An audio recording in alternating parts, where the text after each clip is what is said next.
Hello बच्चों, let's see this question. So the question says velocity of a lift moving upward varies with time as shown in the figure. Okay, if a mass of 60 kg is placed on weighing machine in the lift, then reading of the weighing machine at t बराबर 3 second and t बराबर 15 second are what? So this is the reading. So t बराबर 3 second मतलब यहाँ कहीं आएगा और t बराबर 15 second मतलब यहाँ कहीं आएगा. So here in this question, first of all, we will write the key concept that will be used here in this question. So what is the key concept? So we can write that key concept is what? Key concept is of pseudo force. Pseudo force. So अगर हम बात करें यहाँ पे from a non-inertial frame of reference, from non-inertial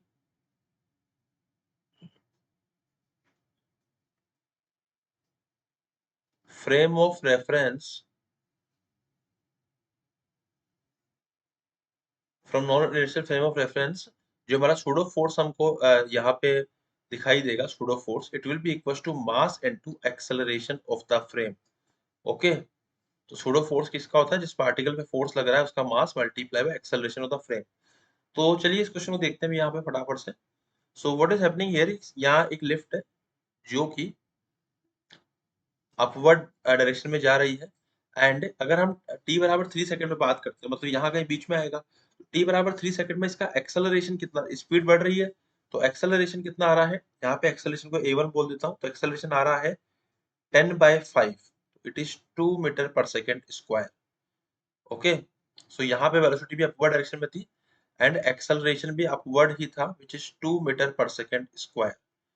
सो हमारे यहाँ पे जो ब्लॉक रखा होगा 60 kg का, 60 kg का, उसका हम एफबीडी बनाते हैं. एंड उस 60 kg के ब्लॉक पर अगर हम इसी के फ्रेम में बात करते हैं तो ऊपर की तरफ एक नॉर्मल लगेगा एंड यहाँ पे एक mg लगेगा 60 न्यूटन एंड साथ में एक सूडो फोर्स लगेगा fp. सो जो नॉर्मल की वैल्यू आएगी, नॉर्मल 1 उसको बोल देता हूँ मैं, नॉर्मल 1 की जो वैल्यू आएगी it is 60 newton, sorry not 60 newton, 60 kg weight है ना, 60 kg, 60 kg weight plus pseudo force की वजह से कितना हो जाएगा? 60 मल्टीप्लाई बाई 2. सो बेसिकली अगर इसको सॉल्व करते हैं हम लोग यहाँ से, तो ये आता है हमारा कितना, इसको सॉल्व करने पे इसकी जो वैल्यू आ रही है, अगर हम केजी वेट में कन्वर्ट कर देते हैं इसको, तो उसको डिवाइड बाय 10 कर देंगे तो ये हो जाएगा हमारा total 72 kg weight. Okay. Similarly अब यहाँ पे सेकंड केस की बात करते हैं. सेकंड केस क्या था? जिसमें t बराबर 15 सेकंड है, मतलब t बराबर 15 सेकंड की अगर मैं कंडीशन पे बात करता हूँ, तो उस कंडीशन में हमारा जो एक्सेलरेशन आ रहा है उसको a2 बोल देता हूँ. एक्सेलरेशन आएगा -10/10. So it is -1.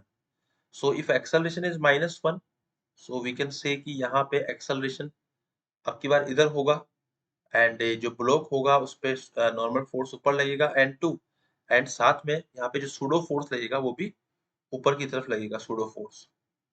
ठीक है. एंड यहाँ पे नीचे mg आएगा. सो अगेन अगर मैं यहाँ पे n2 की वैल्यू लिखूंगा तो n2 plus pseudo force which is what, 60 multiply by 1, this should be equal to 60 kg weight. अगर मैं इसको kg वेट में कन्वर्ट करूंगा, 10 से डिवाइड कर दूंगा, तो ये 60 minus 6 will be equal to 54 kg weight. तो यहाँ पे हमारा पहला जो आएगा 72 एंड सेकंड आएगा 654.